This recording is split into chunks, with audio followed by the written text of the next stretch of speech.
Hey, what's going on, everyone? First, I would like to say thank you for clicking on this video and joining me on this journey. In today's video, I'm going to be sharing with you the educator of this week. If you haven't already, like this video, subscribe to the channel, and please share this with someone. I would definitely appreciate that support. Now, without further ado, stay tuned. All right, and with us today we have the one and only Morgan Peterson. Morgan, thank you so much for joining me today. So glad to have you. Super excited for what is to come and what it is that you have going on in your life. If you guys don't know, Morgan and I, we met back in our UM days. Yes, Class. Bree tried to avoid me. She was. You said I tried to avoid you? Yeah. Wait, hold on. We got to hear that story. How did I try to avoid you? Remember when I came up to you in the lunchroom and it was the blue apple, and you were sitting there doing homework, and I said, "Hey, you little brother, right?" And you just looked at me. I don't know what you're talking about. That's what they call, because of how much you look like your older brother. And then I told you were my best friend like a couple months after that. Then I think eventually you're just like, well, she believes it, so maybe I should just roll with it. Yeah, this is my best friend, Morgan. She was my maid of honor in my wedding. That was something that it was like almost like a sacrificial like thing that you did for me that I really appreciate, because you gave up quite a bit, to be there for that special day. So I do want to say thank you for that too, again and again and again and again. You're welcome. And so I just came to the hustle. The hustle. Oh man. That's all we wanted to do. That's all I wanted to do. I was like, okay, wedding, but we're gonna hustle at that reception. So I'm in. And then you really tried, and I want to thank you. You really tried to advocate for my dream to be a flower girl, and it got shut down by the wedding planner that shall remain nameless. But thank you for being an advocate of my long lost dream to be a flower girl. Yeah, I was really gonna let you be a flower girl. Yeah, you were. Oh. I saw that look in your eyes, and I was like, I better back down, so she can have some peace. And now you are the founder and CEO of the company Heal, Be, Live. I want you to kind of, start us out with, how did you, get started with that company, and where did that name come from? Awesome. So in, I think 2016, maybe 2015, I had started writing this play called Waking Up Alive, which is about mental illness in the Black church. And honestly, there's no like official moment. It was just kind of God just put it in my spirit, like He'll Be Live. Like I would never come up with that. I don't know how. I just remember kind of having that name and place in my spirit. And then I told my mentor, like, I'm gonna start a company called He'll Be Live, and I had this vision for it. And she's like, okay, And then the play I kind of hit a block with the play. And so it took a couple more years. 2017, I finally finished the play. A young man at our church, his mother died by suicide. And it was and it's so interesting as I'm discovering more and more that like being an artist, being a creative is my God-given design. A lot of my reactions to things is very like creative. Like when I heard about her passing, I was like, I got to get this play done, which might sound silly, but I knew what the plans for the play were in terms of impact and community. So I finished the play in 2000. I heard about that in 2016, 2017. I finished the play, and then we launched it, or we did a reading of it, and in Detroit, and everyone was just up in arms. And that same mentor who I had gone to 2 years prior approached me and said, you need to start a for-profit company, and you need to like put this under that. And so I was like, well, remember I told you about that idea, He'll Be Live? So that's kind of how it came to be. What I have reconciled is that it's, in order to live, you must first be able to be. In order to be, you must first be able to heal. Heal, be, live. But also, there's 3 dots. There's 3 dots because each of these phases need to take place in and of themselves, but together they're a full process. And then 3 periods mean an ellipses, which means that process is always ongoing. It's continuous. The colors, black, white, and red, are because it's the spectrum. Like we cover the whole spectrum, but red is the color of blood. For me as a spiritual person, it represents the blood of Christ. But also every living thing, other than plants and whatnot, they have blood. Blood is the symbol of life. And then it's also a play on believe. So I own the email, He'll Be Believe, just in case somebody emails the wrong the wrong email also.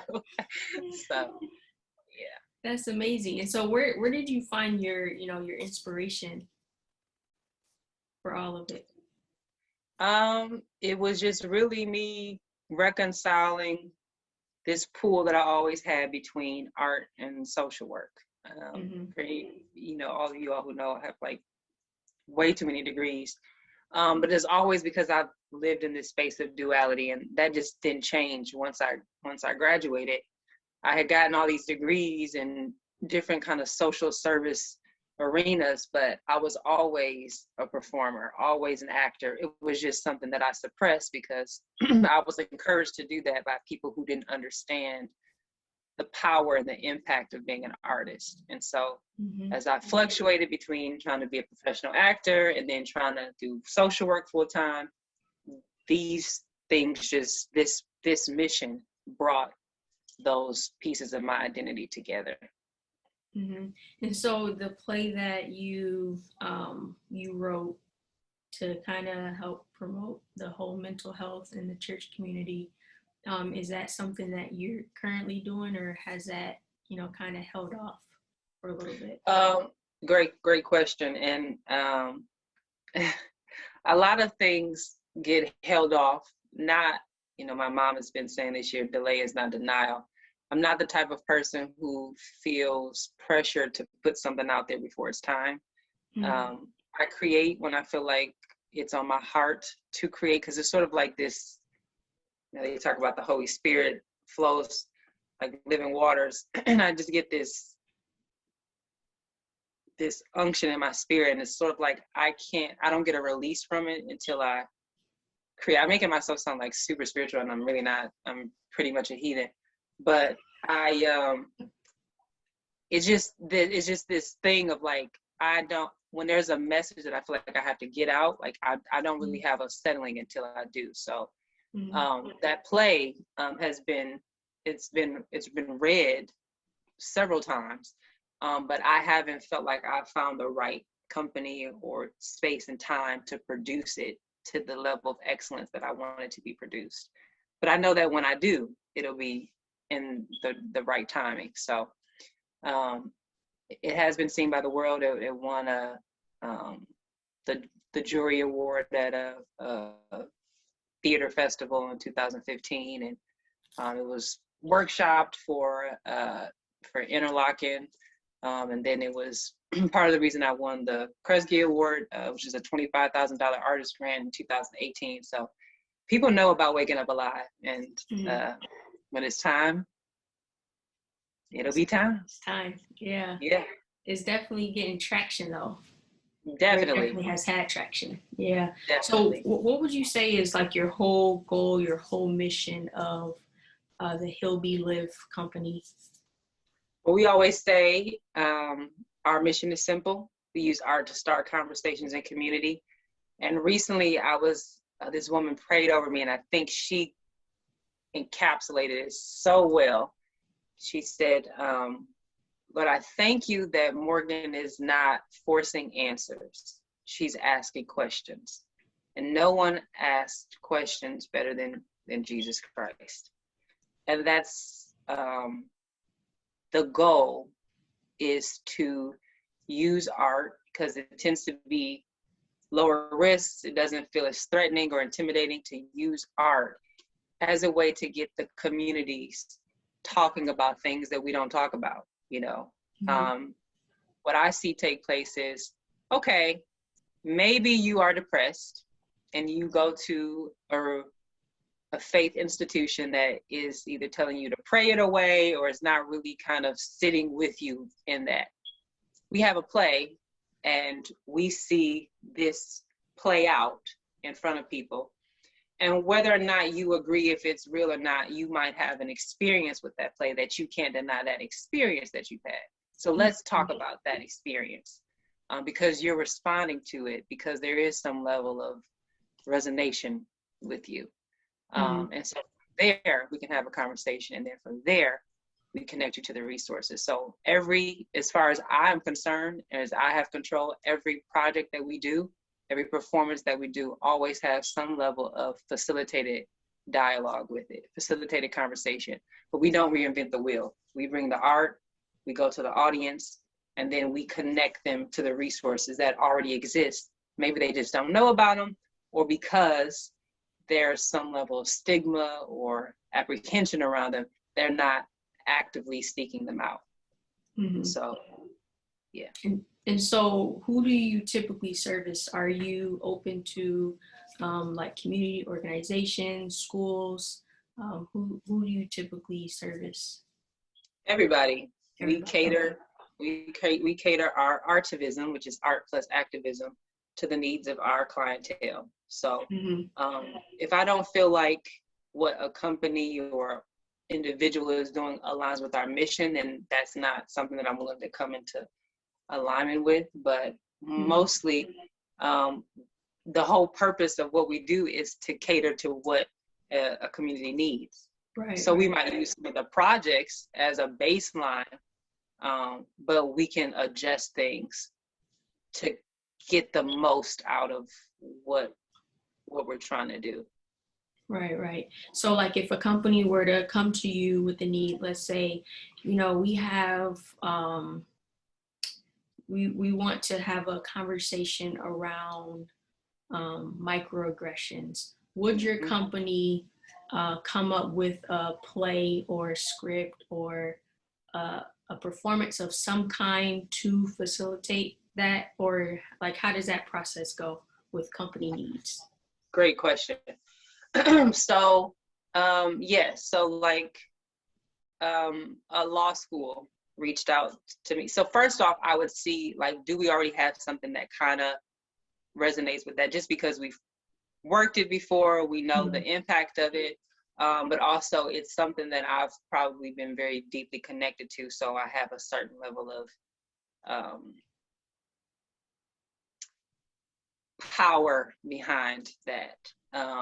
Then also I look at, am I the one who should be telling the story? So we have a performance, you came to see it, Telling Our Stories, which is about Black women in America. If a woman or someone came to me and said, well, I'd love for you to tell the story of Latino Americans, I would personally say, like, I don't think that's my story to tell. I think you should empower someone of that community to tell those stories. Now, we could probably come in and work alongside and pour into that person, but the whole purpose of why I do what I do is having felt that I didn't have a voice at times, and I don't want to play a role in not extending the invitation for someone to exercise their voice. I don't want people speaking for me who don't look like me or who don't have my experiences, and I'm not going to do that for somebody else. So that's a side note. But a law school reached out, and they just saw me do some poetry, and they were like, can we bring that to this restorative justice? And I'm like, I don't know anything about restorative justice. Like, and so I said, but let's talk through what you're trying to accomplish. And so eventually I crafted this 3-hour Zoom workshop for law students on the power of storytelling and building relationship. And I still get messages on how memorable that class was. So stuff like that. We're pitching next week on Wednesday, the 28th at 8. I'm premiering a one-person show that I wrote called W.I.T.C.H, which is an acronym for Wound Intervention Through Care and Healing. And it's based on my experience as a behavior specialist at a Detroit public high school on the east side. So there's curriculum crafted for it to talk about the themes that the play raises, such as historical racism, generational trauma, ACE scores, which is acronym for Adverse Childhood Experiences. And so I've been talking to universities about implementing it into their curriculum. And during one of the presentations, one of the students said, can we do this for a student organization to talk about some of like the creative methods for social work? And I'm like, that's not what I had in mind, but okay, we could do this and this and this.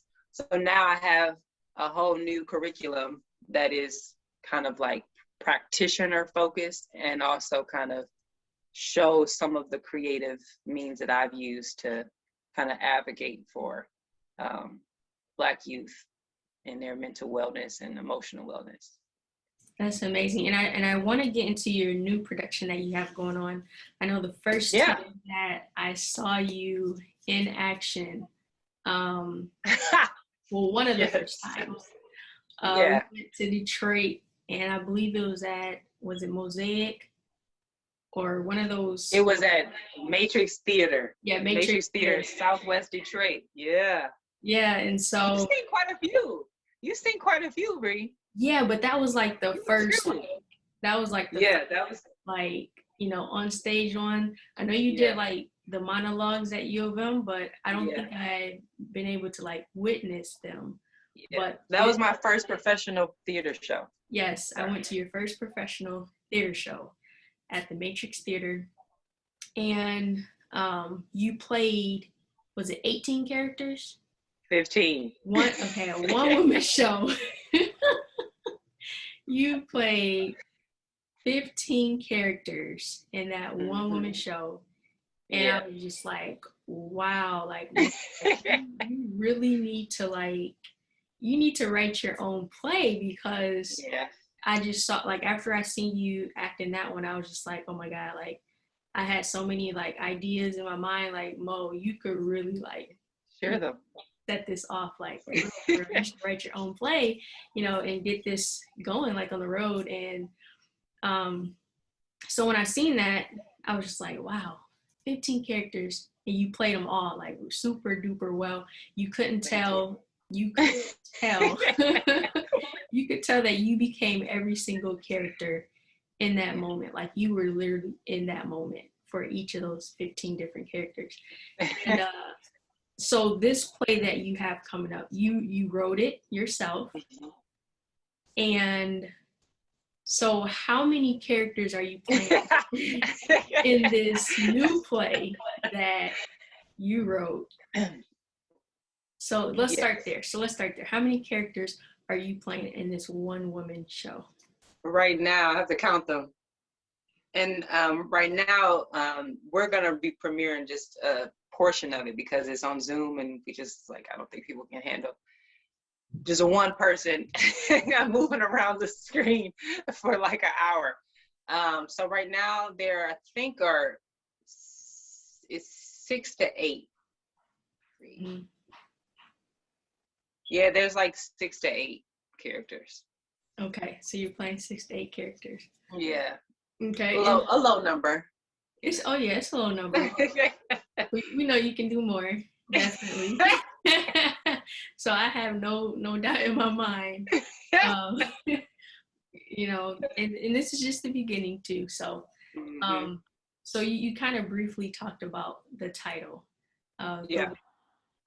And How did you come to the conclusion? Because you did receive some, controversy with the title Yes. of the play. So let's talk about how you came about with that name. Yeah. And the controversy with it, and then how did you come to the conclusion like this is what it's gonna be? Awesome. So I have to say that this, you're an excellent interviewer, by the way. Thank you. Look out, Oprah, Tyra, all of them. Anyway, I must say that I've been trying to write this play for 4 years. 4 years I've been trying to write this play. In 2017, I was a behavior specialist at a high school in Detroit. I'm keeping it anonymous on purpose. On the east side, I came in the middle of the school year, so I only had about 4 months with the students. And by then, all of their kind of patterns had been set, like the culture, the climate. And when I got there, I felt like God had sent me there and gave me some very particular strategies on how to like take care of myself and take care of the students. And so it was I just set this whole atmosphere. Like I had prayer oil on my doorpost, like, the Prince of Egypt, when they put that's the like prayer oil on all the chairs and the desks. The kids would come and they would touch and they'd be like, this thing, that was just their, it didn't smell. That was just their, that was their descriptive word, that had nothing to do with what, anyway. I rarely ever had the lights on in my class. I always had lamps. I had carpet. I kept the desk to a minimum because I didn't want it to be clouded and crowded in there. I had my cross up. I had the Bible, just available, just there. I was led to always have the room smelling good. So there was like plugins, and then gospel music playing on low the whole school day, like the atmosphere. And so then I was using these creative exercises to talk to them about their trauma, because I'm not going to just say, so tell me about your trauma. They just weren't for that. And so kids, while we were doing these activities, they would start crying. They were having an actual response. They were processing their emotions. Well, eventually I found out that they were calling me a witch. That was what they were, that's what they thought that I was, and that's what they were referring to, like, she a witch, And it was just, the dean knew this, and he told me, he's like, yeah, I thought you knew that that's what they were calling me. I was like, no, I didn't know that. But they were just, and he said, well, they said it's because you make them cry. And so basically they thought that since they were crying about things that they felt that they weren't bothered by, that I was using witchcraft to make them cry. And so once the school year ended, I was like, I'm going to write a play called The Witch. That's what I said. And so I tried to write it so many times. And then when I launched the book last year, someone came to the book launch, and then they reached out and said, do you think you could write a one-person show to launch in April of 2021? I was like, no, but I will try. And I think I have an idea. She said, well, send it to me, talk to me. So literally, as I say, God, literally, it took 2 weeks to outline this play. And then it took 2 days to get a script that was like 30 pages. And they was like, it's a little too long. So we cut it down just so, again, for the Zoom format. And then 2 weeks after that, my student was murdered. One of my students whose story was actually in the play, and people actually were responding very positively to her role in particular. And so again, like I said, my design is a creative, and my immediate response, like, this was like on time. It couldn't have come out any sooner, because I just felt like, here's this young lady who meant so much to me, has so much potential, no one will probably ever know how important she was to this world. She was 18 or 19 maybe.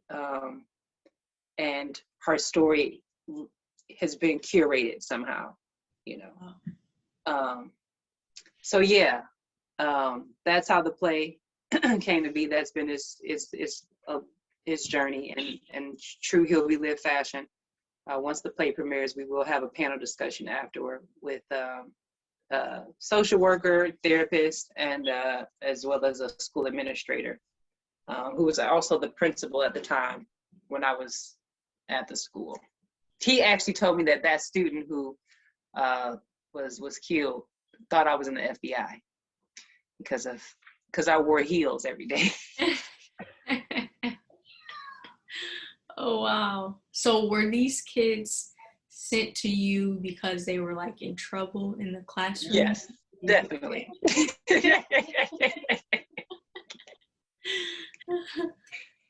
Yeah, behavior specialists. Okay, Yeah, so you were the behavioral specialist. Yeah.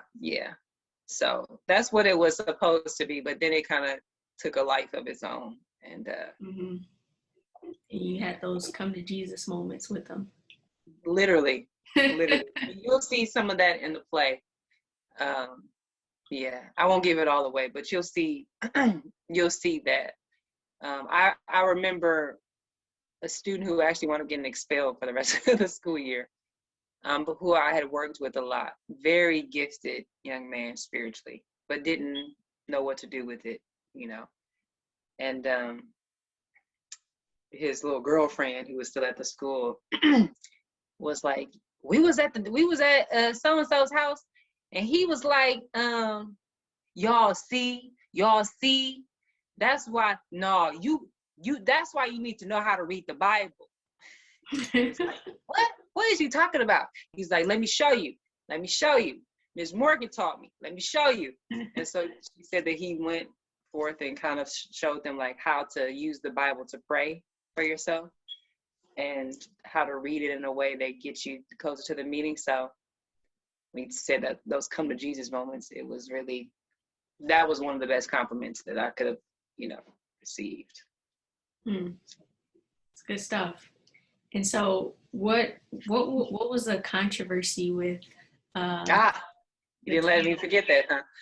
Yeah. A lot of people felt that the witch would be a distraction because they felt that its affiliation with its common affiliation with demonic activity would either invite like a demonic presence into someone's life and or deflect people from the play. Because I actually had created T-shirts that said "The Witch," and they had like a definition based off of the kids, commentary about me.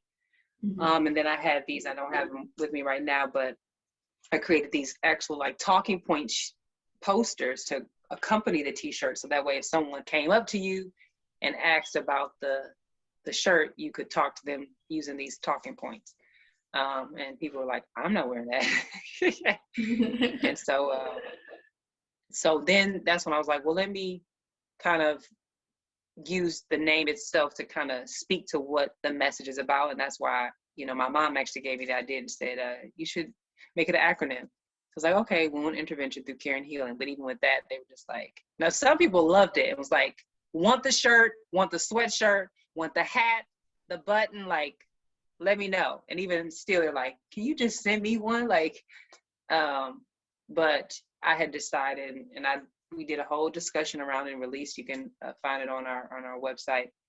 No, you can't. I just lied. You'll soon be able to find it on our website. But I reconciled that there's always three parts present within me: the creative, the spiritually minded person, and then the social advocate. And so the artist is always like, it's the witch. That's what it's always been. That's what it's gonna be. I don't care. That's what it is. The social advocate is just like, but if people are getting this caught up on the title, will they be able to engage with the message? And then spiritually, I never want to cause harm, and everybody may not be able to cope with whatever, you know, whatever feedback that they get that may be harmful.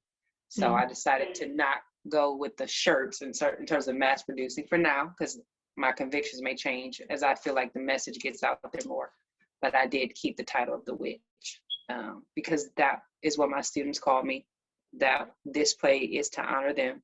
And what I mentioned in that discussion is what people brought up is that they defaulted to that terminology because that's all they knew. So we as spiritual beings or people in the church can't be upset that we're not having conversations about spirituality and activity, spiritual activity, and that the world is having these conversations and people are defaulting to that. So I'm not gonna not have the conversation just because you're either afraid to or you don't know how to. I'll have the conversation my way and we'll go from there. So. Yeah, and I love how you, even with because I know your whole mission is to have, those difficult conversations. So I like the idea of, one, you've helped people who aren't comfortable with having conversations to have those conversations with those, handouts and the pamphlets, the company, the shirt. So it's kind of like you thought about the end before you even began that mission. Yeah. And you truly, I could truly tell you want to carry it out in every aspect. So I do want you to share with us how people can support this project, where they can find it, because it's getting ready to be released April 28th at 8. Wednesday, right? This Wednesday. So tell us how we can support this project and, catch it live. Okay, so you can go to theaternova.org. That's theater spelled THEATRE, Nova NOVA.org. And you want to go to shows and you want to go to the Zoom series. And then you click on tickets to purchase a ticket to the live performance. It's $10 plus a $1.50 processing fee. So it's $11.50. Or you can pay $30 to actually watch the play on record playback the whole month of May. The whole month of May, the play will be available to watch the playback. In terms of some of the materials around the posters that I mentioned, the talking point posters are actually available on our site. It's now a fundraiser item. So it's $3 for the posters, and you make a donation, a minimum of $3, and then we'll send you a poster that, should you interface with the witch, or you want to advocate for the witch, or just want to have the poster to talk about some of the themes that the play talks about, that's also available. And then in the very near future, people will be able to go to our website, which our website is healbelive.com, and actually be able to book the witch as a curriculum, professional development, training, as a conversation for students. And then once the full length version is ready to be premiered, we'll have the proper announcements, and you'll of course be able to find it on our website. That's awesome. And then I also like the shirt that you're wearing, the Heal, Be, Live. We gotta. Yeah, I'm glad you feel that way, because gotta get something to cop it. This one will be yours. All right. Got you a hoodie. And look, cop it and rock it. Yeah, so you can go to our website too and see these are on our store. At our store, we have hoodies, crew necks. That's what this is, and tees. The red. This is the limited red collection, so we only released 25 of these, and they're out of stock. But we do have black ones with white writing and the red dots. That's our classic. That's our classic collection. Yes, I love it. Love it, love it, love it. So what advice do you have for, people who are watching? Just any advice. Give us the best Heal, Be, Live Morgan Peterson advice.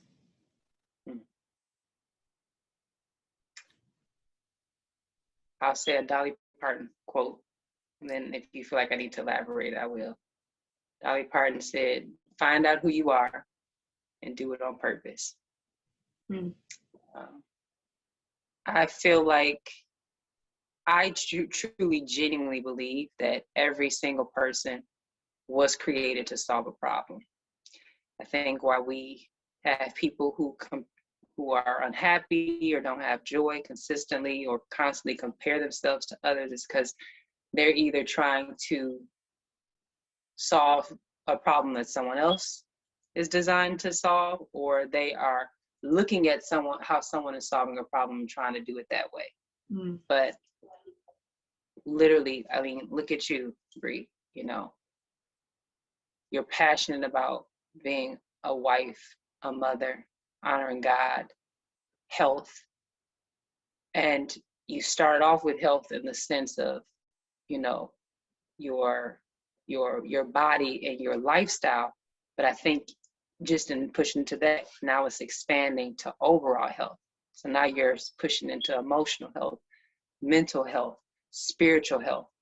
And God, I don't feel like pushes you, like forces you, he just allows it to happen gradually. Because I think if he had told you 5 years ago, so yeah, you're going to be working full time, being a wife, mother to 2 children, have a book, be advocating, you, that would have been like, oh, but I'm going to teach. Right. That's what I'm going to do.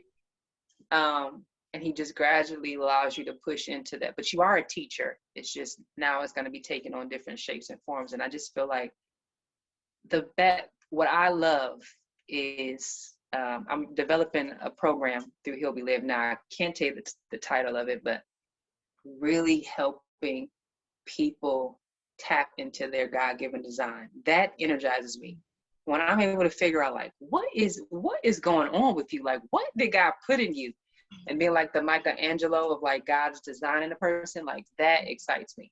And I think that I have watched people come alive when they understand that there's something unique about them and their call, and that God intends to use it in a meaningful way. So find out who you are and do it on purpose. And remember that there's a problem on this earth that you're meant to solve. Whatever frustrates you, whatever excites you, whatever issue, whatever thing you can't, like somebody got sick of burning their hand on a coffee cup. And so they made that ring, I don't even drink coffee, that goes on Starbucks. You know how much money people make off of that little thing? Like that was a problem that caused irritation. And Cindy Trim talks about how, like in her book Push, not that I read it, I just get secondhand knowledge, but she talks about how when you have a baby, it's now the womb is rejecting that baby because it's outgrown it. It can no longer support it. So when you have that irritation, it's because there's something in you that is ready to be birthed. So imagine what would happen if a woman's just like, ooh, no, I'm gonna try to keep this baby here a couple more. Can you imagine what they would explode? And that's why I think some people are exploding with anger, frustration, confusion, disappointment, depression, because they are not allowing that irritation to birth something out of them. So Derek, thank you for attending my TED Talk. That's good stuff. And might I add to that is my experiences with pregnancy is, you know, the moment that you can no longer bear the pain, it's time to push. And so that's one of the things that resonates with me when you said that is, you know, in that moment, it's like, that's the only and the last thing you have to do is push. Yeah. And so we'll be seeing that happening in the next few weeks for us. And so two things that kind of come to mind, as we conclude our interview. Great job, Bree. Great job, Mo. Is you hear this saying often, that hurt people, but most importantly, heal people, heal people. So what I see, come up with that? Well, God kind of just helped me to, realize that. But that's what I see, with your organization is, as you are, healing, you're not only healing yourself, but you're helping, other people to heal too. And so the other thing that I think about is, when a flower doesn't bloom, there's nothing wrong with the flower. It's the environment in which you have to fix in order for it to grow. And so my prayer for you, Mo, is that God will continue to put you in those environments where you as the flower can bloom. Thank you. And know that it's not the flower. There's nothing wrong with the flower, but it's the environment. And so I just pray that as you continue to heal, that you are to know that you are helping other people heal. And I just pray that he continues to put you in those environments to be an advocate, to make that change. You've already made impact already. But I just pray that he continues to put you in the right spaces with the right faces and with the right grace. Yeah. So that you can continue to flow. So thank you so much for your time, Morgan. Thank you for having me, Breon-The. And, I'm sure this is not the last that we will hear from you, because I know that there is definitely more to come and more to share with the world. I'm going to put your information in the description below for those of you that would like to support Morgan on her journey. I'm telling you, this is one way to invest and see a return on your investment. So thank you so much, Morgan. I love you. And I love you back. Wish you the best on everything that you put your hand on, put your mind to. It's all you. And you too. And when you get your hoodie, I need you to take a picture and send it to me so I can put you on Instagram. All right. Thank you. Yes. I definitely will. All right. Until next time, Mo.